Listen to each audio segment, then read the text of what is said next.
O perfil de hoje perdeu a audição aos 30 anos. Antes disso, jogou futebol pelo Corinthians e atualmente trabalha com crianças e jovens surdos. Conheça o educador Júlio César. Em 1970, o Brasil assistia pela TV a primeira Copa do Mundo transmitida a cores.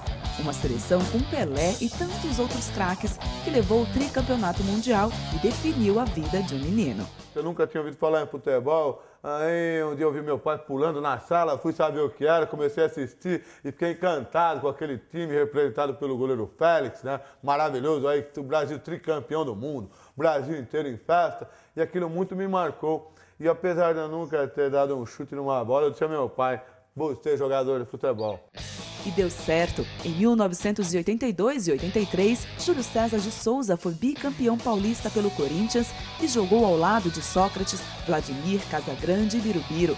Depois, por 2 anos, atuou na Europa. A minha vida foi muito emocionante. Fui para o Chile, fiz a minha despedida jogando nessa seleção que representava o meu sonho de menino de 70, no país que eu havia nascido. E quando voltei, eu comecei a trabalhar como representante comercial de uma multinacional italiana. Aí eu fiquei praticamente uns 10 anos trabalhando. Com 3 anos eu comecei a perceber que eu já comecei a ter dificuldade de ouvir. E eu fui fazer exames e tal e comecei a usar aparelho. Como que você assimilou isso? Era uma coisa natural ou de repente você achava que tinha algum motivo, era um castigo? Como que você sentia essa questão de ter uma deficiência? É muito difícil, porque olha só, eu era o ex-jogador do Corinthians, né? Uma pessoa bonita, uma pessoa com fama, com dinheiro, tinha tudo na minha vida. De repente começa a ficar deficiente. Esse processo de você aceitar colocar um aparelho, por exemplo, que você é um deficiente, foi muito difícil. Eu já cheguei no limite, eu já quase não ouvia mais sem o aparelho. Então, isso levou 2 anos para eu conseguir colocar. Aí eu me falei, não, é melhor usar esse aparelho, mas eu levar uma vida mais natural do que ficar fazendo de conta que eu escuto. Eu brigava muito com Deus nessa época. Eu falava, por que você me deixou surdo? Eu que nunca fiz mal a ninguém, né? E ao mesmo tempo, Deus para mim não castigava ninguém, Deus era bom. E eu sabia que em algum momento Ele ia me dizer os propósitos da minha surdez.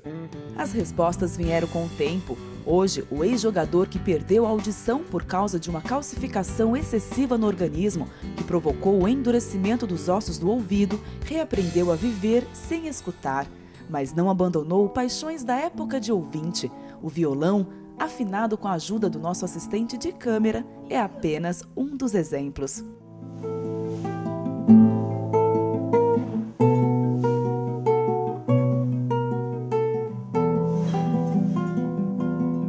Mas foi de novo com a bola nos pés, mas desta vez com crianças, que Júlio César descobriu um novo sentido para a vida. Aí eu resolvi parar de vender e me juntei a outros ex-jogadores, montamos a Cooper Sports, onde cada jogador ficava num campo da periferia dando aula. Eu fui desenvolver um projeto com o Netinho de Paula, onde chegamos a ter mais de 800 garotos lá na Coab do Carapicuíba. Logo depois que o Neto se separou do grupo, eu fui convidado para o Parque de Aclimação.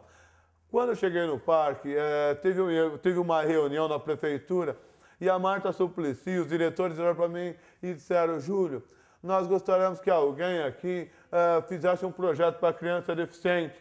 Naquele momento eu senti que era Deus falando os propósitos da minha surdez e falei que eu aceitava. Quando eu fiquei sabendo que do lado do Parque da Aclimação tinha uma escola de surdo, eu fiquei maravilhado. Cheguei para dar aula, contei 80 crianças surdas dentro do campo, e eu comecei a chorar, porque para mim, eu falo até isso muito emocionado, porque eu entendi naquele momento que os meninos maravilhados que estavam pela primeira vez na sua vida tendo uma oportunidade de fazer aquilo que eles tanto amavam, que eles iam na televisão, queriam jogar futebol. E eu vi que naquele momento eu olhei para o céu muito envergonhado de achar que Deus tinha me castigado pela surdez, quando na realidade Ele havia me escolhido a dedo. Através dos exercícios, brincadeiras que eu criei, Ele deu ao garoto surdo uma qualidade, um desenvolvimento das habilidades necessárias para o dia a dia. Ou seja, o garoto surdo passa a ser infinitamente mais independente e encosta em habilidade na pessoa ouvinte, inclusive pela autoestima. Quando o menino vai e faz um gol, ele sai com o peito inchado, achando que ele pode tudo. E eu falava, pode mesmo. E eu pedi para o diretor do Parque da Aclimação pegar um time de ouvinte e fiz um quadrangular. E o Alencar, o time de surdo, foi campeão. Aquele dia eu provei para toda a comunidade surda que quando o surdo quer, quando o deficiente, de uma forma geral, quer, tem vontade e se prepara para isso e para de ficar se fazendo de coitado quando convém, ele, na verdade, pode tudo. O projeto, nomeado Educação Integral do Surdo através do esporte, tem 10 anos, recebeu prêmio de reconhecimento e faz parte do livro autobiográfico de Júlio César, Jogadas da Vida, uma história de amor e superação, que hoje também se dedica a palestras motivacionais. Eu desenvolvi uma palestra contando essa minha trajetória como jogador, como deficiente, como educador de crianças surdas. Falo sobre determinação, trabalho em grupo, superação, ética profissional. Eu estou reservando parte percentual de venda de todo o meu trabalho para jogar no Instituto, para desenvolver mais projetos, não só para surdos, mas para crianças deficientes de uma forma geral.